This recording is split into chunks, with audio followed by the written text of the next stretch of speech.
નમસ્કાર વિદ્યાર્થી મિત્રો, આપ સૌનું વન ટચ એજ્યુકેશન ચેનલ પર હાર્દિક સ્વાગત છે. આજે આપણે ધોરણ 10 સામાજિક વિજ્ઞાન વિષયની અંદર મોસ્ટ આઈએમપી પ્રશ્નો બોર્ડ પરીક્ષા 2024 માટે ઓલ ઇન વન લઈને તમારી સમક્ષ આવ્યા છે. એટલે કે વિભાગ એ થી લઈ અને વિભાગ બી, વિભાગ સી અને વિભાગ ડી તમામે તમામ એક પણ પ્રશ્ન તમારે બાકી રહેવાનો નથી.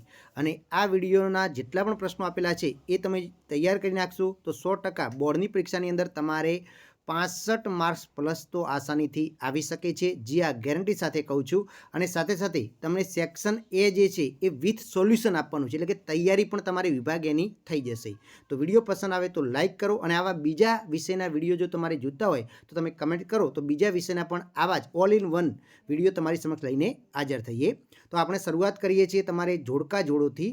તો જોડકા જોડોની અંદર અહીંયા આપેલું છે કે ભાઈ ધોળાવીરા, તો ધોળાવીરા ક્યાં આવેલું છે? તો ધોળાવીરા કચ્છ જિલ્લામાં આવેલું છે. જરીકામ, તો જરીકામ માટે શું જાણીતું છે? સુરત જાણીતું છે. કાજીરંગા, તો કાજીરંગા રાષ્ટ્રીય ઉદ્યાન અસમમાં આવેલું છે. બોક્સાઇટ, તો બોક્સાઇટ એ એલ્યુમિનિયમની કાચી ધાતુ છે. અને વિશ્વ વેપાર સંગઠન, તો એનું વડું મથક જીનીવા ખાતે આવેલું છે. એના પછી આપણે બીજું જોઈએ જોડકા જોડો, તો કે રુદ્ર મહાલય, તો રુદ્ર મહાલય ક્યાં આવેલું છે? સિદ્ધપુર ખાતે આવેલું છે. નાટ્યશાસ્ત્ર, તો ભરતમુનિ નાટ્યશાસ્ત્રના રચયિતા હતા. અભયારણ્ય કયું છે? તો ચંદ્રપ્રભા એ અભયારણ્ય છે. પછી ગરમ પાણીના ઝરા, તો લસુંદરા ખાતે આવેલા છે. અને ઇજારાશાહીને વેગ મળે છે, તો ખાનગીકરણથી ઇજારાશાહીને વેગ મળે છે. એના પછી જોઈએ ઢાઈ દિનકા ઝોપડા, તો ઢાઈ દિનકા જે ઝોપડા છે એ અજમેર ખાતે આવેલી છે. ક્યાં આવેલી છે? ઢાઈ દિનકા જે ઝોપડા છે એ અજમેર ખાતે આવેલી છે. એના પછી તમે જુઓ તો કે ખાસ જડતરકામ, તો જડતરકામ માટે રાજસ્થાનનું જે બિકાનેર છે એ જાણીતું છે. જડતરકામ માટે રાજસ્થાનનું બિકાનેર જાણીતું છે. પછી કેવલાદેવ રાષ્ટ્રીય ઉદ્યાન, તો કેવલાદેવ રાષ્ટ્રીય ઉદ્યાન જે છે એ ક્યાં આવેલું છે? તો રાજસ્થાન રાજ્યની અંદર આવેલું છે કેવલાદેવ રાષ્ટ્રીય ઉદ્યાન. પછી અબરખ, તો ભારત અબરખના ઉત્પાદનમાં પ્રથમ ક્રમે આવે છે.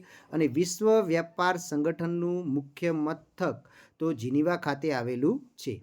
એના પછી આપણે નેક્સ્ટ જોઈએ તો બૃહદેશ્વરનું મંદિર, તો બૃહદેશ્વરનું મંદિર જે છે એ પ્રાચીન ભારતનું અજોડ મંદિર માનવામાં આવે છે. પછી નૃત્ય કલાના આદિદેવ, તો ભગવાન શિવ નટરાજને માનવામાં આવે છે. લાલ પાંડા, તો શીતવનોમાં જોવા મળે છે. સૌર ઉર્જા પ્લાન્ટ જે છે એ માધોપુર ખાતે આવેલું છે. અને ઈસવીસન 1991ની ઔદ્યોગિક નીતિ એ આર્થિક ઉદારીકરણની નીતિ તરીકે ઓળખાય છે. એના પછી જોઈએ તો કે મંદિરોનું પ્રવેશ દ્વાર, તો મંદિરોનું પ્રવેશ દ્વાર એટલે ગોપુરમ, બરાબર. પછી તાનારીરી મહોત્સવ, તો વડનગર ખાતે યોજાય છે. ભારતીય એક શિંગી ગેંડો તમને અસમ અને સુંદરવનમાં જોવા મળશે. વિન્ડ ફાર્મ જે લાંબા ખાતે આવેલું છે. અને પૃથ્વી પરિષદ ઈસવીસન 1972માં મળી હતી સૌ પ્રથમ વખત. હવે આપણે જોઈએ ખરા ખોટા. પરીક્ષામાં પૂછી શકે એવા પ્રશ્નો છે. તો કે ભારતે છોડેલા ઇન્ડિયન નેશનલ સેટેલાઇટ માત્ર હવામાન તથા ચક્રવાત જેવી આફતની જાણકારી કે ચેતવણી આપે છે, તો આ વિધાન કેવું છે? એકદમ ખરું છે. પછી રાજકોષીય નીતિ એટલે જાહેર આવક ખર્ચ અંગેની નીતિ, કરવેરા વિષયક નીતિ અને જાહેર ઋણની નીતિ, તો આ પણ વિધાન કેવું છે? એકદમ સાચું છે. પછી વર્ષ 1975 મહિલા સશક્તિકરણ વર્ષ તરીકે જાહેર કરવામાં ઉજવવામાં આવે છે, તો આ વિધાન ખોટું છે, કારણ કે વર્ષ 2002ને ઉજવવામાં આવે છે. પછી 15 માર્ચ વિશ્વ ગ્રાહક અધિકાર દિન તરીકે ઉજવાય છે, એકદમ સાચું વિધાન છે. પછી આતંકવાદ એ વૈશ્વિક સમસ્યા છે, તો આ પણ વિધાન કેવું છે? સાચું છે. પછી નિર્વનીકરણ માનવીની વિકાસ યાત્રાનું પરિણામ ગણાવી શકાય, તો આ વિધાન પણ કેવું છે? તો કે સાચું છે. પછી માનવ વિકાસ આંક વર્ષ 2015 નેપાળ પ્રથમ ક્રમે રહ્યો હતો, તો ખોટું છે. નોર્વે પ્રથમ ક્રમે હતો. એના પછી આગળ જોઈએ મહિલાઓને માત્ર એક જ કોલથી મદદ મળી રહી તે માટે 108 અભયમ મહિલા હેલ્પલાઇન શરૂ કરવામાં આવી છે, તો આ વિધાન ખોટું છે, કારણ કે 108 નથી પણ 181 નંબરનો ટોલ ફ્રી નંબર જાહેર કરેલો છે. એના પછી જોઈએ લોથલ અમદાવાદ જિલ્લાના ધંધુકા તાલુકામાં આવેલું છે, તો આ વિધાન પણ ખોટું છે, કારણ કે ધોળકા તાલુકામાં આવેલું છે. પછી અમને ચારેય દિશામાંથી સારા અને શુભ વિચાર પ્રાપ્ત થાય, તો એ રામાયણનો સંદેશ છે, તો વિધાન ખોટું છે. રામાયણનો નથી પણ ઋગ્વેદનો છે. પછી અમને ચારે દિશામાંથી સારા અને શુભ વિચાર પ્રાપ્ત થાય, વિધાન ઉપનિષદ છે, ના ઉપનિષદનો પણ નથી, એટલે કે ઋગ્વેદનો છે, તો આપણે વિધાન કેવું છે? ખોટું બને છે. હવે આપણે ખાલી જગ્યા જોઈએ મોસ્ટ આઈએમપી. તો કે વિદેશી પર્યટકો આવવાથી વિદેશી ભારત ખાલી જગ્યા ભારતને પ્રાપ્ત થાય છે, તો વિદેશી હુડિયામણ ભારતને પ્રાપ્ત થાય છે. પછી દિબ્રુગઢથી કન્યાકુમારીને જોડતો રેલમાર્ગ ભારતનો સૌથી લાંબો રેલમાર્ગ છે, જે ખાલી જગ્યા તરીકે જાણીતો થયેલો છે, તો વિવેક એક્સપ્રેસના નામથી જાણીતો થયેલો છે. પછી ત્રીજું, ખાલી જગ્યા દેશની રેલવે દુર્ગમ પર્વતીય વિસ્તારમાં સુરંગો ખોદી માર્ગ બનાવી શ્રેષ્ઠ ઇજનેરી કૌશલ્યનું દ્રષ્ટાંત પૂરું પાડ્યું છે, તો એ કોકણ રેલવે. કઈ રેલવે આવશે? કોકણ રેલવે આવશે. પછી ખાલી જગ્યા પ્રાચીન ગાંધાર પ્રદેશની રાજધાનીનું શહેર હતું, તો તક્ષશિલા છે ને એ પ્રાચીન ગાંધાર પ્રદેશની રાજધાનીનું શહેર હતું. એના પછી ચીની મુસાફર ખાલી જગ્યા નાલંદા વિદ્યાપીઠની 657 હસ્તપ્રેત ગ્રંથો પોતાની સાથે લઈને ગયો હતો, તો ચીની મુસાફર કોણ હતો? યુઆન સોંગ. કોણ હતો? યુઆન સોંગ હતો. પછી એના પછી છઠ્ઠું જોઈએ કે ખાલી જગ્યામાં દાર્શનિક સિદ્ધાંતનું વિવેચન કરવામાં આવેલું છે, તો કે શ્રીમદ ભગવદ્ ગીતાની અંદર દાર્શનિક સિદ્ધાંતનું વિવેચન કરવામાં આવેલું છે. એના પછી સાતમું જોઈએ કે શ્રીમદ ભગવદ્ ગીતામાં મોક્ષ પ્રાપ્તિના 3 માર્ગોમાંથી ખાલી જગ્યા માર્ગનું વિવેચન નથી, તો કે યોગ જે છે ને એનું વિવેચન આની અંદર આવેલું નથી. એના પછી જોઈએ આઠમું કે ખાલી જગ્યા ભાષા હિન્દી અને ગુજરાતી ભાષા સાથે મળતી આવે છે, તો રાજસ્થાની ભાષા જે છે ને એ રાજસ્થાન એટલે કે રાજસ્થાની ભાષા છે ને એ ગુજરાતી અને હિન્દી સાથે મળતી આવે છે. પછી આ 9મું, પ્રાચીન ભારતની લિપિ ખાલી જગ્યા સમયની છે, તો કે હડપ્પા સમયની છે, જે હજી સુધી ઉકેલાઈ નથી. એના પછી જોઈએ 10મું ખાલી જગ્યા, તો કે ખાલી જગ્યા કવિ તિરુવલ્લુવરનો પ્રખ્યાત ગ્રંથ છે, તો કવિ તિરુવલ્લુવરનો પ્રખ્યાત ગ્રંથ કયો છે? તો કે કુરલ. કયો છે? કુરલ આવશે. કયો છે? કુરલ ગ્રંથ છે ને એ તિરુવલ્લુવરનો પ્રખ્યાત ગ્રંથ છે. પછી યુનાઇટેડ નેશનના ઈસવીસન 1975થી 1985ના દશકાને ખાલી જગ્યા તરીકે જાહેર કરેલો છે, તો મહિલા દશકા તરીકે જાહેર કરેલો છે. એના પછી 12મું જોઈએ, ભારત ખાલી જગ્યા માનવ વિકાસ દેશોની શ્રેણીમાં આવે છે, તો ભારત મધ્યમ માનવ વિકાસ શ્રેણીની દેશોમાં આવે છે. એના પછી 13મી ખાલી જગ્યા, મહિલા સુરક્ષા અંતર્ગત માર્ગદર્શન મેળવવા માગતી મહિલાઓને કોલથી મદદ મળી રહે તે માટે કયો નંબર જાહેર કરેલો છે? અભયમ નંબર જેને કહીએ છીએ, તો 181 યાદ રાખજો. એના પછી 14મું છે, ગુજરાત સરકારે મહિલા માટે સરકારી નોકરીમાં કેટલા ટકા અનામત? તો કે 33% અનામત આપવાની જોગવાઈ કરેલી છે. એના પછી 15મી ખાલી જગ્યા, મહિલા સશક્તિકરણ માટે ખાલી જગ્યા સ્વતંત્ર અનિવાર્ય છે, તો કે આર્થિક સ્વાતંત્ર્ય અનિવાર્ય છે. એના પછી 16મું જોઈએ, તો કે ભારતના પાડોશી દેશોમાં ખાલી જગ્યા માનવ વિકાસ આંકમાં ભારતથી નીચેના ક્રમમાં આવે છે, તો મ્યાનમાર છે ભારતના નીચેના ક્રમમાં આવે છે. એના પછી 17મું જોઈએ, તો કે ખાલી જગ્યા રાજ્યમાં સૌથી ઓછું સિંચાઈ ક્ષેત્ર આવેલું છે, કે મિઝોરમ રાજ્યની અંદર સૌથી ઓછું એટલે કે માત્ર 7% જેટલું આવેલું છે. બરાબર. પછી એના જોઈએ 18મી ખાલી જગ્યા, એલિફન્ટાની ગુફાઓ ખાલી જગ્યા રાજ્ય, તો કે મહારાષ્ટ્ર રાજ્યથી મુંબઈથી 12 કિમી દૂર અરબ સાગરમાં આવેલું છે, તો કયું રાજ્ય આવશે? મહારાષ્ટ્ર રાજ્યની અંદર. એના પછી 19મી ખાલી જગ્યા, ગુજરાતમાં ગિરનાર એટલે કે લીલી પરિક્રમા, શેત્રુંજય અને ખાલી જગ્યા નદીનું પરિક્રમાનું અનુમત છે, તો કે નર્મદા નદીની પરિક્રમાનું અનુકૂળ મહત્વ છે. એના પછી 20મું જોઈએ, ખાલી જગ્યા મંદિર કાળા પથ્થરમાંથી બનેલું હોવાથી તેને કાળા પેંગોડા તરીકે ઓળખવામાં આવે છે, તો કોણાર્કનું સૂર્ય મંદિરને કાળા પેંગોડા તરીકે ઓળખવામાં આવે છે. એના પછી 21મું, દિલ્હીમાં આવેલ કુતુબ મિનાર ખાલી જગ્યા સ્થાપત્યનો ઉત્તમ નમૂનો છે, તો સલ્તનતકાલીન સ્થાપત્યનો ઉત્તમ નમૂનો છે. એના પછી જોઈએ 22મી ખાલી જગ્યા, દર વર્ષે 15 ઓગસ્ટના રોજ દિલ્હીના ખાલી જગ્યા તો કે લાલ કિલ્લા પરથી ધ્વજવંદન કરવામાં આવે છે. એના પછી 23મું, દક્ષિણ ભારતના મંદિરો ખાલી જગ્યા શૈલીના હતા, તો કે દ્રવિડ શૈલીના હતા. પછી યંત્રો, ઓજારો, મકાનો, ઉત્પાદનના સાધનો પૈકી ખાલી જગ્યા સાધનો સમાવેશ થાય છે, તો એની અંદર શાનો સમાવેશ થાય છે? તો કે મૂડીનો સમાવેશ થાય છે. પછી મહામુનિ ખાલી જગ્યાએ, તો મહામુનિ પતંજલિએ યોગશાસ્ત્ર નામનો ગ્રંથ લખેલો છે.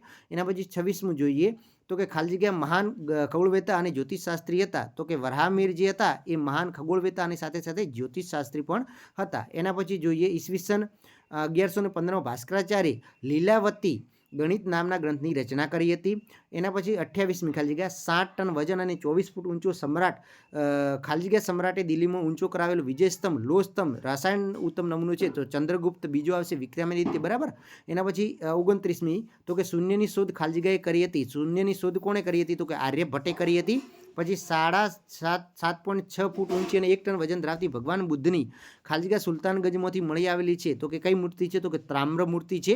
એના પછી KNF અને KNA ખાલી જગ્યા રાજ્યમાં બળવાખોરી સંગઠન છે, તો કે મણિપુર રાજ્યના બળવાખોરી સંગઠનો છે. હવે યોગ્ય વિકલ્પ જોવાના છે, તો પહેલો વિકલ્પ છે સ્ટેચ્યુ ઓફ યુનિટી સ્મારકની પાસે કઈ નદી વહે છે? તો કે નર્મદા નદી વહે છે. પછી એની અંદર બીજું જોઈએ, તો કે એક વર્ગખંડમાં શિક્ષક, વૃદ્ધો અને નિસહાય વ્યક્તિઓનું રક્ષણ અને સલામતી સંદર્ભે સરકારે લીધેલા પગલાંના મંતવ્યો આપે છે, તેમાં કોણ ખોટું છે? તો અલગ અલગ મંતવ્યો છે, તમે જોઈ શકો છો. જે કે શું કહે છે કે વૃદ્ધોને બેંકે પોસ્ટ ઓફિસમાંથી ડિપોઝિટ પર વધુ તો કે આ મળે છે, એ સાચું છે. પછી જીલ કે દરેક જિલ્લામાં સુવિધાયુક્ત ઘરડા ખોલ્યા છે, તો આ વિધાન ખોટું છે કારણ કે એ આવતું નથી. પછી વૃદ્ધોની રાષ્ટ્રીય નીતિ વૃદ્ધ પેન્શન આર્થિક આ સાચું છે. પછી બસ રેલવે હવાઈ મુસાફરો આ પણ સાચું છે. એટલે કે કોણ ખોટું છે તો કે જીલ ખોટું છે. આમ છતાં તમે પુસ્તકની અંદર જોઈ નાખજો, બરાબર. એના પછી ત્રીજું છે કઈ પદ્ધતિને મુક્ત અર્થતંત્ર કહેવામાં આવે છે, તો બજાર પદ્ધતિને મુક્ત અર્થતંત્ર કહેવામાં આવે છે. પછી વિકાસશીલ દેશોનું અર્થતંત્ર કયું સ્વરૂપ પ્રવર્તે છે, તો દ્વિમુખી સ્વરૂપ જોવા મળે છે. એના પછી જે આપેલ લોગો કઈ સંસ્થાનો છે, તો આપેલ લોગો જે છે એ કઈ સંસ્થાનો છે, તો ISI સંસ્થાનો છે, બરાબર. એના પછી એક એક વાક્યના પ્રશ્નો છે. તો કે સેવા ક્ષેત્રમાં કઈ કઈ સેવાનો સમાવેશ થાય છે, તો સેવા ક્ષેત્રની અંદર ડૉક્ટર, વકીલ છે, પરિવહન છે, એ બધી સેવાઓ તમે લખી શકો. પછી કઈ આર્થિક પદ્ધતિ બજાર પદ્ધતિ તદ્દન વિરોધી પદ્ધતિ છે, તો સમાજવાદી પદ્ધતિ. કઈ છે, સમાજવાદી પદ્ધતિ આવશે. પછી માતા પોતાના બાળકને ઉછેરે છે, આ કઈ પ્રવૃત્તિ છે, તો આ બિન આર્થિક પ્રવૃત્તિ કહેવાય છે. પછી ગુજરાતનું સૌથી મોટું રેલવે સ્ટેશન કયું છે, તો અમદાવાદનું કાલુપુર રેલવે સ્ટેશન છે. પછી કોને દ્રુતગતિ માર્ગ કહેવામાં આવે છે, તો એક્સપ્રેસ વેને દુર્ગતિ માર્ગ કહેવામાં આવે છે, એપ્રોચ રોડ જેને આપણે કહીએ છીએ. પછી છઠ્ઠું, એક વેપારી કરાચીથી ડુંગળી કોલકાતા મંગાવે છે, તો કયા પ્રકારની વેપાર પ્રણાલી છે, તો આંતરરાષ્ટ્રીય આવશે. કઈ આવશે, આંતરરાષ્ટ્રીય વેપાર પ્રણાલી આવશે. પછી સાતમું, કયા દેશોએ પોતાનો આર્થિક વિકાસ બજાર પદ્ધતિથી કર્યો છે, તો અમેરિકા અને જાપાને પોતાનો વિકાસ બજાર પદ્ધતિથી કરેલો છે. પછી આઠમું, ઉર્જાના બિનપરંપરાગત સાધનો વૃદ્ધિ અને વિકાસ માટે સૌર ઉર્જા ક્ષેત્રે ગુજરાતમાં કઈ સંસ્થા કાર્યરત છે, તો ગેડા. કઈ સંસ્થા આવશે, ગેડા સંસ્થા જે આવશે એ કાર્યરત છે. હવે એના પછી બે ગુણના પ્રશ્નો તમે જોઈ શકો છો. મોસ્ટ IMP પ્રશ્નો છે, ખાસ ધ્યાન આપજો. પહેલું છે ભારતમાં ભાતીગળ સંસ્કૃતિનો વિકાસ કરનાર પ્રજાનો પરિચય આપો. બીજું છે પ્રાચીન યુગથી ભારતની પ્રજા પ્રકૃતિ પ્રેમી રહી છે, કેવી રીતે સમજાવો. ત્રીજું છે રંગો અને રંગલી જેવા પાત્રો જે કલામાં પોતાની વિશેષતાઓ દ્વારા વિષય વસ્તુ સમજાય છે તે કલાનો પરિચય આપવાનો છે, એટલે કે ભવાઈનો પરિચય આપવાનો છે. પછી ચોથું, સાંસ્કૃતિક વારસાના ભાગરૂપે ભારતના જે સ્મારકોને ₹5ની નવી ચલણી નોટમાં ચિત્રરૂપે સ્થાન મળે છે તેનો પરિચય કરવાનો છે. તો આ મોસ્ટ IMP પ્રશ્ન માની લેજો, આ વખતે ખાસ આવી શકે છે. પછી પ્રાકૃતિક અને સાંસ્કૃતિક વારસા વચ્ચેનો તફાવત સ્પષ્ટ કરો. એના પછી છે ભારતમાં આવેલ તીર્થસ્થાનોનો પરિચય આપો, કોઈ પણ 6નો આપવાનો છે. પછી ભારતમાં આવેલા તીર્થસ્થાનો પરિચય એ આવી ગયું છે. પછી સિમેન્ટ બનાવવા માટે કયા કાચા માલની જરૂર પડે છે. પછી તાંબાના ગુણધર્મો અને ઉપયોગો જણાવો, આ પણ મોસ્ટ IMP છે. પછી ખેતી આધારિત ઉદ્યોગમાં કાપડ પછી બીજું સ્થાન ધરાવતા ખાંડ ઉદ્યોગ વિશે સમજ આપવાની છે. 11મું છે મુંબઈ અને અમદાવાદમાં સૂતરું કાપડના ઉદ્યોગો કેન્દ્રિત થયા છે, એ વિધાન સમજાવવાનું છે. એના પછી 12મો પ્રશ્ન છે માનવ જીવનનો સંબંધ શરૂઆતથી જ વૃક્ષ અને વનરાય જીવન સાથે જોડેલ છે, આ વિધાન સમજાવો. એના પછી 13મું છે કે તમારા શહેર કે ગામમાં આવેલ કોઈ પ્રવાસન સ્થળની સ્વચ્છતા અને જતન માટે તમે શું કરશો, એ તમારા મંતવ્યો લખવાના છે. પછી 14મું, પશ્ચિમ બંગાળના પ્રવાસન દરમિયાન તે લોકોના ઘરોમાં સણના પગલૂછણિયા, સૂતળી, તારના કોથળાઓ વપરાય છે, તો ખૂબ વધુ પ્રમાણમાં છે, આવું શા માટે છે, તો અહીંયા તમારે લખવાનું છે. પછી ખનિજ સંસાધનની ભવિષ્યમાં અછત ન સર્જાય તે માટે તમે ભવિષ્યના નાગરિક હોવાના નાતે કયા ઉપાયો કરશો, આવા પ્રશ્નો મૌલિકતાના આધારે તમે લખી શકો છો. પછી 16મો પ્રશ્ન છે વહીવટી દ્રષ્ટિએ જંગલોના પ્રકાર જણાવી તેનું વર્ણન કરવાનું છે. એના પછી 17મું, વન્યજીવોના વિનાશના કારણો આપો. એના પછી 18મું છે જુદી જુદી પંચવર્ષીય યોજનાઓ હેઠળ અનુસૂચિત જાતિ અને જનજાતિ માટે કઈ કઈ જોગવાઈ કરવામાં આવી છે. એના પછી 19મું છે આતંકવાદ એટલે શું. એના પછી 20મું છે નક્સલવાદી આંદોલન વિશે નોંધ લખો.